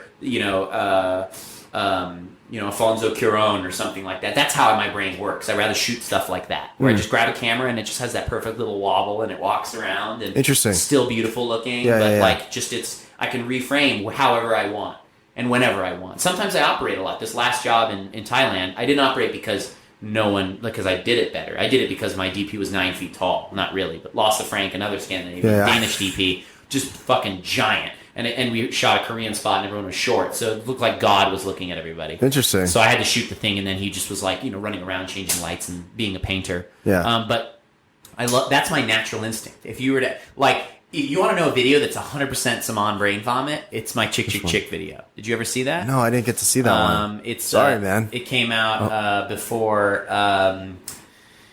when did I make it? Chronologically, I made it after Cinnamon Chasers. Probably the second year I was working. It's Chick is a band on Warp. They're really cool. They're from Sacramento. I'm good friends with a lot of those guys. And before I wasn't good friends with them when I made it. I became friends with them afterwards. But it was a video I shot while I was still technically in school. But it was it's madness. It's nuts. It's overambitious. Tons of shit. Super DIY. Not saying I'm DIY. It's just when you want to just go and under-prepare, that's how it'll turn out. Interesting. And so it's still still funny, yeah. and everyone thinks it's super successful, but that's not how I want to make stuff. I kind of like films as Saman Kesh self-improvement. Do you know what I mean? Yeah, no, I totally know what you mean. And yeah. sometimes people aren't like that because they're like, just be you. And I'm like, if Tarantino was just him, he'd have fucking toe sucking in every fucking scene. You know what I mean? He's always trying to get a little bit better. You know? So is Wes Anderson. You know? Yeah. All they do it in subtle ways, things. I like to view things like that as well. Yeah. Constantly reinforming yourself about the next project and like learning stuff from that project and going to the next. I mean, you're naturally going to do it, but consciously doing that and then challenging yourself, I think that's important. The only way, some people learn their voice fast. Some people have to explore a lot more, and then I think I will continue exploring, but I think that for me, I'm still developing my voice. If people say they know my voice, I don't think they do. I don't know. I don't know my voice. Yeah. What I do know is that I'm starting to have more confidence in, like, for example, one thing I feel like a word that I really like to use is I like treating absurdity seriously. That's basically what I do. Oh, okay, I could see that. And everything I make, like even Hit TV, is kind of absurd. Yeah, but it's like I do even such that a good Kygo job. video. It seemed, yeah. Sorry, Kygo. Kygo. Kygo. Okay. Yeah, even that Kygo video, I was watching it this morning, and then it seems so serious, and then he's looking out the window, and he sees the comet come down. Yeah. And then he walks into the room, and then he just starts doing this ridiculous dance. Yeah. But prior to the dance, I was taking it so seriously. I was like, oh wow, something like crazy is gonna go down in this house. Yeah, and then I was like, no. Yeah. But well, that was the intention. That was awesome. Yeah. I thought it was brilliant. And I was like, I love to you kind of trick the audience a little bit to believe that, or at least for me, I thought that it was going to be more serious in a way, and then it turned into this little dance party, and then a love story. Then they got transported, and it was awesome. It was. I'm glad you liked it. I have a few people that like some of my stuff, and then that's the one they hate. What was cool about that is like that was a project where I really was like really happy. I wanted to make something that I felt everyone could, because a song made me happy. And my job was to translate some of those feelings that I got when I listened to the song. Yeah. The song made me the song made me feel more like confident, like just like happy about the universe and the cosmos and cool. And I wanted to celebrate mystery. So like the beginning of it was very like, Spielbergian, very E.T., where you're like, remember in the beginning of E.T., you're scared of E.T. because you don't know what he is just yet. And then it's like, oh, like he's so good at that. Spielberg is so good at like building somebody that you think you're afraid of, and then suddenly they're your best friend, and then you love them. But that's life. When you're a kid, when you're 5, and you meet your next door neighbor for the first time, right? You're like nervous, and then like 1 year later, when they're moving away to go to another school, you're like crying because he's like your best friend. You know? So it's like that feeling was something that was important to me, and I think that it's cool. I'm very proud of that video, even though I think it's probably the most sellout-y video I've ever done. But I love it, and I'm glad that I know I can make that commotion. Yeah, I'm glad that emotion, that really positive energy, and that sort of like it's totally like a love forever. Like all you need is music and love. It's total like sappy ass fucking like theme or tone by the end. But I'm glad that when people watch it, like they get sucked into it. Yeah, because and that to me made me feel good, because I had a challenge. One of my EPs here said, you make kind of cold things, and I was like, what? And I was like, what does that say about? What does that say about me? But I think here's the thing: is psychologically. Remember how I was saying how films are kind of self-improvement? Yeah, films are also psychologically what's the word? They're psychologically healthy. I think they sort of help me repurpose feelings or frustrations. So I feel like, like in a way I am afraid of a lot of times when I make stuff, I'm afraid of me. So a lot of what I make is my instincts are directly challenged. Because there's a Kubrick quote that I really like where he says, sometimes when you think, Isaac stole this from me, by the way, and I think you might have used it in your podcast, but I just want to, for the record, tell him that I say that more. Yeah, but basically, you can steal it from him. You stole it from Kubrick. It's Kubrick. But Kubrick probably copied it. I think Picasso technically said it in a completely different way. Yeah. But he basically said, sometimes when if your first instinct is good, he said sometimes if you don't like your first instinct, do the exact opposite. Interesting. Yeah, and so sometimes that happens for me, and that's why I like juxtaposition. Yeah. That's why I like sort of counterbalancing, but sometimes that stuff can be counterproductive. So you just got to know when it's right, and sometimes you just can't think too much. That's the problem, I think, is that I have like on my phone, I have all these director quotes, And I take a lot of notes, and sometimes when I write notes, I hate it because I'm like, when I read these notes to what? Like for a treatment? Notes or good ideas for movies. When I do movie research, and I'll write, like, for example, I'm making this movie, like Hit TV. I do Hit TV research, so I have all these movies that I watch, and I write, like, there's this cool scene where blah, blah, blah, blah, and I remind myself cool stuff about it. Interesting. But sometimes I very rarely go and reread these unless it's very specific projects. Yeah, but at least you're practicing to consciously absorb that scene. Yeah, even if I don't read it again. But I find when I read them again, it's very cerebral. I don't feel it anymore. Yeah. So I think the thing is like, my buddy the Daniels, they did Swiss Army Man. I don't know if you've seen it. It's fucking awesome. I'm familiar with the Daniels stuff for sure. They're amazing, but they've got this thing where, like, very early on, they just had it. They just got it. They built their rhythm so fast, and sometimes people argue like, oh, it's two people, it's easier. I think there's some sort of like benefit of having two people, but it's also kind of harder too because you got to be in unison. You can actually have, like, you can see. I won't say who, but there's plenty of director duos that I feel like they tear themselves apart. Those guys are very Coen brothers in the sense that I'm sure they have their own arguments, but I think they complete each other's sentences. You can clearly tell they've got things and beliefs and philosophies that are very similar. Interesting. They have great energies, and they probably geek out about different things too, so they stay out of each other's way. I feel like the same thing with Brother too. Brother, yeah, I'm not as familiar with Brother's work, but I've heard about him. Well, we had him on the podcast, and but I feel like they complete each other in certain ways. Are they actually brothers too? No, they're not actually brothers. That's cool. One of the guys is from Japan originally, and the other guy is from, I think, Rhode Island. And then they both went to, I think, SVA, and they met each other in class at SVA, and then dropped out of college and started creating videos. And they were starting together, right? They're starting together. Yeah, and they're young still. They're like 24. Awesome, man. Yeah, good for them. I think that it's. But I think with the Daniels, I think that they've developed a voice so strong, so early, and that's just them. Like, maybe when they're 50, they're going to be like, let's make old people dramas. I don't know. But I'm a person where it's like, I kind of need to go make that old person drama, and then I don't want to do that, actually. Yeah, I'm not really. You know what I mean, though? Like, I kind of want to... You like to explore different things. The common trends that I've noticed is I love sci-fi, mostly because it encourages making shit up and pulling stuff out of my ass. But what about anime? Yeah, and anime and stuff like that. But I like it. It's a world that I'm good at, and I know, and I think I'm pretty good at action. Problem is, action is expensive, so like it's hard to get the opportunities to do them. But I know I'm really good at it, and I think I'm going to be really good at that kind of stuff. I think also I like crime. I like crime, but those are sort of like genres, things that easily tangibly explain. The stuff that's harder to explain is the absurdity.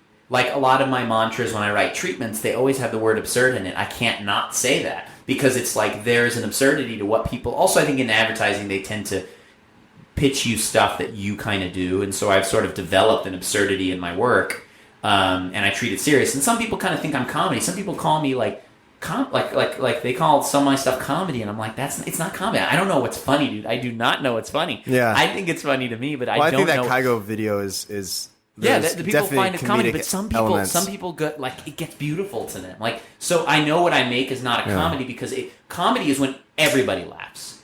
Like, a Wes Anderson movie is not comedy to me because I cry in a Wes Anderson movie. But you can still have comedic elements in there. Well, that's what makes any movie good. Even Kubrick has funny moments. Yeah. No, exactly. So it doesn't have to be comedy. No, I real life has comedy. So that's why I say absurdity, like, treated seriously.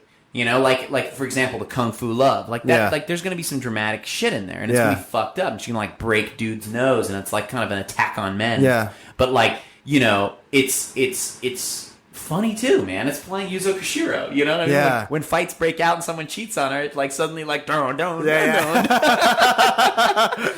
mean? That's amazing. So, like, I love that so much. But that's the kind of absurdity. When people read it or people hear me say it, they look at me like, you're weird, man. That doesn't sound like a good movie to make, But I'm like, no, I felt it. When I was in Oregon, I sat at a coffee shop. They had to kick me out because they were closing, and I just sat and wrote every story, every beat in the movie, and I'm like, no, this is a movie. This is a movie. No one can tell me this isn't a movie. Wait, so when you write down something, is it just like a bunch of chicken scratch? Usually. Or sometimes what I do is I ask myself like you're questions. You're like a mad scientist, just fucking chicken scratch and shit. So that's probably how I think. I don't say the alphabet from A to Z. When I was a kid, I didn't do A to Z alphabet. I literally memorized alphabet out of order. Where most people they would go A, B, C, D, E, F, G, yeah. And they would stop. I would go A, B, X, Y-M-N-O-P. And my parents would defend me because they were like, oh, he can't learn. I think people thought I was retarded. And they were like, oh, he can't learn the alphabet. So funny. And my parents would defend me like, he knows the alphabet, just not in order.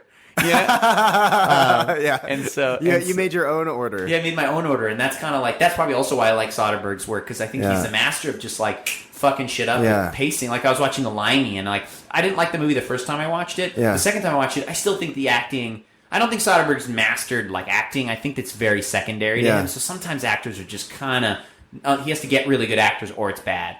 And I think in Limey, there's a little bit of, there's a few... Oh, do you think Soderbergh isn't very good with... He's not an actor-director. I think he loves actors. Actor-director. But he's not an actor-director. No. I see. Like, Tarantino is probably much better at it. P.T.'s much better at it. But the reason is because they could all act. If you put P.T. in a film, he would never do it. Yeah, Quentin Tarantino can act as well. I mean, he has he's not as good as the actors. I think he secretly wishes he was also an actor, but he's not. Wes Anderson, though... But he's not bad. He's not in his stuff either, but he maps out his entire movie.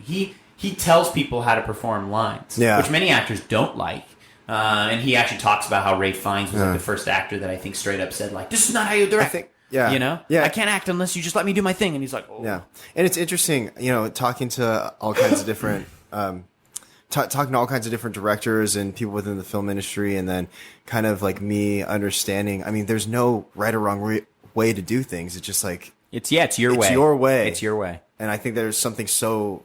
fucking liberating about that. It's and that's the problem. Like, the problem with directing is kind of some sort of like polite tyranny, And I think we live in a world where it's like everybody is amazing, everybody go be directors, everybody do what you want, and you know what? That's great. But the problem is that means you're getting a lot of crew members who really just want your job, a lot of crew members that really believe they can do what you can do, and they probably can. I think everybody's capable of being a cool director. I think fucking useless, heroin addicts could go and get up off their ass and become genius fucking directors. Yeah. And probably would have really interesting fucking things to say. Yeah. Some of the best photographers were fucking drug addicts, back in the day. Yeah. So, or hung out with a ton of drug addicts. Or like Larry Clark. Exactly. So I think Harmony Korine, yeah. I mean, but those guys have such interesting statements to make. And I think, they might be bored now, so their work kind of sucks right now. But it's like, but I thought Spring Breakers was a great sort of attack on pop film, Yeah.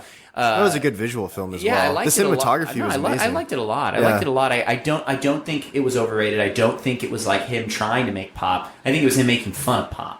You know what I mean? I think because the story and the characters and the girls, they were all ridiculous. It was all stupid, And I love that. Like, they go in a shootout and kill everybody at the end. It wasn't him being serious. It was him being retarded and awesome. Yeah. But, like, that's what he does. I personally like It was my favorite of his movies because I can't stand, like, trash humpers and stuff. Like, I don't like that stuff, Okay. That's interesting. Yeah, I don't like stuff that makes me feel, like, all sick. I don't want to... I already feel sick. I like trash humpers. I already feel sick in life. I love trash humpers, to be honest. I feel like that's like a photographer's fucking... Oh, it like, totally wet is, dream, man. It totally is. Like, walk but around then I love kids as well. Yeah, kids is great. His films are so deranged. Yeah. Which, by the way, he didn't direct. He wrote it. Oh, yeah, he wrote it. That's right. Larry Clark directed it. But he is a Larry Clark baby, for sure. For sure, yeah. I always like watching, I mean, not always, obviously, but I like watching Harmony Korine interviews. Because he's just, especially when he was younger, because he was just so awkward, man. He was just this... He's in Kids. Remember, he's like the raver. He's one of the ravers. Oh, he is? Yeah. Oh, interesting. I didn't know that. Yeah, he's in it. But, it's he's cool, man. I like him a lot. I like his personality. I like watching Harmony Korine stuff, but people like Harmony Korine where it's like, I know I really wouldn't like this guy and his work would never be in my top 20 because my top 20 consists of filmmakers that, like, if I were to give you my top 20 afterwards, you would look at it and go, okay, this makes you up. Like, this is all you. Like, everything in here is like, if you could rip me into 12 movies, those are the 20 movies. Yeah. And so, like, Can you give some of your tops? Yeah, a lot of them are probably on a lot of people's tops, but, like, it ranges from, like, The Graduate to, like, Rushmore to, like, Blade Runner to Alien. Shawshank Redemption's in there. Shawshank Redemption's amazing. Yeah, Akira, Ghost in the Shell. Mononoke is in there. So, like, 3 animes are already on there. Yeah. Oh man, Princess Mononoke is amazing. Yeah. Network is on there. There's just a lot of stuff that I feel like I do already, and stuff where I'm like, I can't wait to go do stuff like this. But but it's me. It's very me, and sometimes I have a tendency to, like, confuse people because I say so much shit. So I've learned to sort of sometimes like not give a lot of information. And sometimes when like if a writer is working with me for the first time or there's some first time relationship, I just give them my top 20 list. And then I just go, this is me. Oh, interesting. You know, and then they just kind of go, oh, and it's cool because there's movies in there where most people hate, like Castaway. Like most people hate Castaway. I love that movie. It's my top 20. I think it's brilliant. I think the fact that there's no music and then suddenly the first time it comes out, it's so emotional. Like when he loses Wilson, you know, you're just like, oh my god, you know, it's like it's so amazing. Man, I remember seeing that as a kid. I cried so hardcore. I dude. totally cried. Yeah. And then when he comes back home and his wife's married another guy. Dude, and then that whole monologue spinning around and you're just waiting for him to say, I'm going to kill myself. But instead he says, I'm going to live. And I'm like, yeah. And people say that. And people say the ending is a no ending, you know? Sorry if I'm spoiling it for people, but they say there's no ending. I'm like, no, he picks the girl. It's been 15 years or so. But he picks the girl. Yeah. She says, that's Mexico, that's Canada, and that takes you to the coast. And then he looks all directions, and he looks at camera where the girl was and smiles. And then it ends, you know? And he's just like, all right, I kind of like her. She saved my life. Let's give it a chance. But it doesn't show you that they get together. It doesn't show you they marry. Yeah. None of that bullshit. Yeah. In fact, it's it's like what if an epic, you know, stranded on an island movie was treated by like a 70s filmmaker. Yeah. That's kind of how that movie was to me. It was just minimal. I think the problem with Zemeckis is people sort of see him still as the dude that made Back to the Future. So it puts some like weird like pressure on him. And I think visually he sort of like kind of, he doesn't tend to, you know, I don't think he explores as much as he could. His movies just don't look good. Like I never reference the Zemeckis movie unless it's Back to the Future visually. It's just how he is. But something he's amazing at though, he's a master at sound design. He tells story through sound. Like if you watch Castaway, if you ever get a chance, watch Castaway. A master of sound design, Hugh Lewis in the News. Yeah, there you go. But like you remember like the airplane when he's like, all right, so I'll see you for Christmas. And he's like, I'll be right back, and the plane winds up, and it's that really stressful. Yeah. You're just like, oh, like the plane is a fucking evil character. You know, interesting. Like I was scared of planes after that. Yeah. You know, and even in flight he does it a little bit, but. I think he's very underrated, but that movie's in my top. Cool. I can't really remember what else is on there. It's sure okay. You don't have to get into it. Crazy. It's 2001. You know, is of on course. there. 2001's but yeah, incredible. But I think like you know, it's about exploring, and I think for me, I like you know, like I'm starting as I told you earlier, like I'm starting to do some podcast stuff and kind of collaborating with peers and just kind of shooting the shit because one, it's an excuse for me to connect to people because I just don't go out. I don't like socializing. I rather just stay home and I just bought like a $700 video card and I'm just gonna like play a bunch of games at 4K. You know what I mean? Oh, cool. Like just I'm a dork, you know. So but because maybe it seems like you value your time and you want to hang out only with people that you would like to associate with instead sort of like be forced I'm very social. one-on-one. I don't like group settings because I find it like stifling a bit and combative. Like I feel like you have to. Yeah, I think we were talking about that earlier. I have to sort of be in a group setting and a group conversation to have conversations with people. So like my favorite parties are like, for example, like a lot of my director peers, like there'll be a 4th of July party that's usually up the street and it's like all of us there. Like Isaac shows up, a lot of cool director show heroes there sometimes, and like it's fun because everybody kind of has a chance to one-on-one at some point. And so like I'm like a one-on-one guy. Like you'll never catch me in like the big group or like when they all go play flag football. I'm like waiting for the hot dogs to get done and hanging out by like the person stuck doing the hot dogs. Like, yeah, I see. Dan Kwan will be making the hot dogs and then he'll switch with Shine Art and I'll just be talking to them and then I'll move over to these guys. You know, I see what you mean. But I like that more because that's just I connect to people that way, and so I was like, podcast is a great excuse to do that. You know, yeah, it really is. And also, it transports you to that sort of. I mean, it feels more serious having headphones in and you're talking to a microphone and you're transported to that conversation a little bit. Totally, yeah. I mean, this is interesting right now because I'm like looking at your eyes. I don't see your mouth. You're just these like squinting eyes of emotion. Yeah. But I'm not used to even seeing a face when I do these things. It's straight up Skype. So it's like, you know, that's a whole nother thing. Reality too. But the cool thing about that is that, you know, like I said, you are disciplined to sort of go, I need to know exactly what I was going to say. Exactly, you know? yeah. But I think in general, you know, I'm sure as you know that you're directing and doing other forms of art. Like, I think that there's a spirit and a personality, but I think self-exploration is key. And I think that, definitely. That's something that, what dictates somebody to make a movie is always going to be different. But if that thing is super important to the person, that's all that matters. And I think to me, I'm not ever trying to make a statement to other people. I'm kind of making a statement to myself, kind of like the Wolverine call sign. Remember the primology or whatever the fuck that was called? Yeah. Primal astrology or primal something. But people can inform that in you. Yeah, I mean, totally. even like when we were talking about dreams, right? Mm-hmm. And then, I kind of brought that out of you about the honey badger. Yeah. But which was completely random because I never really talk about honey badgers. But that's a great example of when I'm actually fighting against something I said. Remember how I said introverts are always smarter, right? Extroverts, the reason when extroverts are smart is this kind of conversation where an extrovert can get a lot. For example, when I was in school, I riffed ideas off, really good ideas off really fast because I would pitch to people and it'd be kind of like whatever. But I got better at pitching it. And every time I pitched it, someone would say, oh, it's kind of like, for example, I did the spec commercial for Canon, and it was basically freeze tag with cameras, and it would people would treat them like guns and shoot people, and they'd freeze, and it was called like snap trees, shoot something like I don't know whatever. It was really cool. It felt real.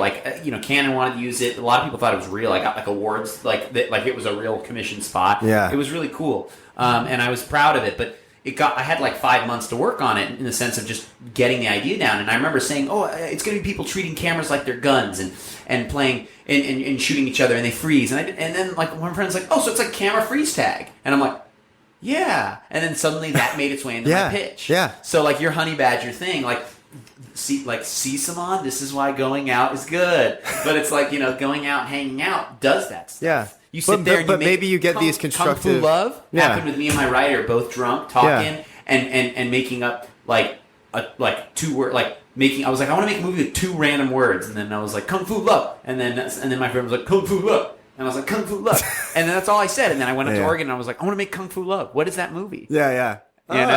Man, I love the natural process of creativity like that, and just kind of allowing like the world to affect you in a way, but also having your stance and be like, no, I don't want to do that. Yeah. But I mean, certain things can just like really inspire you in a way, and you're just like, wow, holy shit, I didn't even realize that about myself, or someone brings something out of you, and you're like, I mean, you're probably gonna make a movie about a honey badger now. I'm probably gonna make. You know what? There'll probably be a scene where somebody's attacked by a honey badger. Exactly. Or somebody... And I'll be like... Oh, I know where that came from.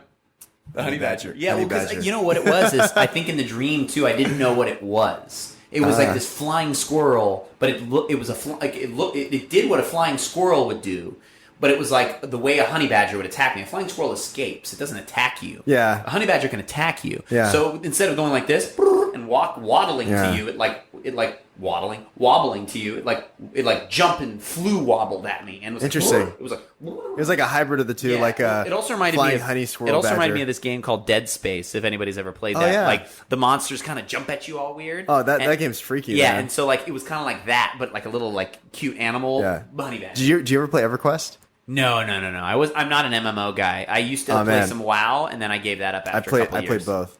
EverQuest and WoW. No, but this is when I was in high school, so it's okay. It's okay when I was in high school. Did you play Counter-Strike? Of course I played Counter-Strike. I was like an OGL League and shit. Shut up. Yeah. I was super geeky. I had like skip school or like skip sleep. Do you remember the cyber cafes? Yeah, dude. And then remember there was that one kid in Thailand who had a heart attack from Red Bull. Remember playing too much Counter-Strike? Oh shit, really? Remember that? If not, and then they banned because in Thailand, I don't know if you know this, they have the real Red Bull because it came from Thailand. Oh yeah, they have like amphetamines in it or something. Yes, and so that was what I would drink on set, and I remember actually I didn't really notice it that much. What happened is I didn't feel as sick as real Red Bull, like the really chemical, because it's kind of, it doesn't taste good. It's this like what I'm drinking. No, I had some in Thailand actually. Yeah, it doesn't taste good, but you notice you didn't feel like dehydrated the way regular Red Bull is, because it was almost like kind of medicine-y or something. It did. It tasted like cough syrup, but also kind of looks like cough syrup too. Yeah. But there's a Korean. Those small gold cans. Yeah, and then also when I was there, because we were shooting a Korean part, we were shooting two spots, one Western, one Korean. Yeah. Same idea, same creative.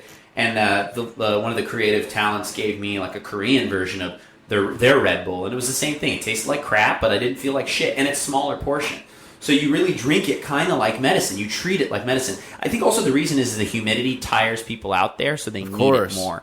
Yeah. And people in Thailand are so like... I don't know about need it more. They probably need water more. But, that's true. Yeah. No. I think they need it. I think what I guess kind of what I mean is like, I was talking to crew members that were telling me this. So they work like 18 hours a day, you know? So I think they're just like, they're, you know, I practically don't know. addicted to the stuff. It's probably crack to them, Yeah. Definitely. Peaceful country though, man. I loved it. I didn't get to go to Chiang Mai and fucking play with the elephants. I didn't get to go to Phuket, which I like to call fuck it. Yeah. Because that's how it smells. Fuck it. Yeah. I need a bucket of fuck it. There's that Mace song. Remember when he was like 24 hours to live? You know, he said something about a bucket. I forget. It was a fun line about bucket. Oh, man. Bucket and fuck it. Yeah. I need a bucket of chicken, fuck it, or something like that. That's awesome. I don't remember what it was. Well, on that note, man, thank you so much for being a part of Artist Decoded. I appreciate you doing this, man. And all right, Saman. Thanks for listening to me. Thanks, buddy. Bye.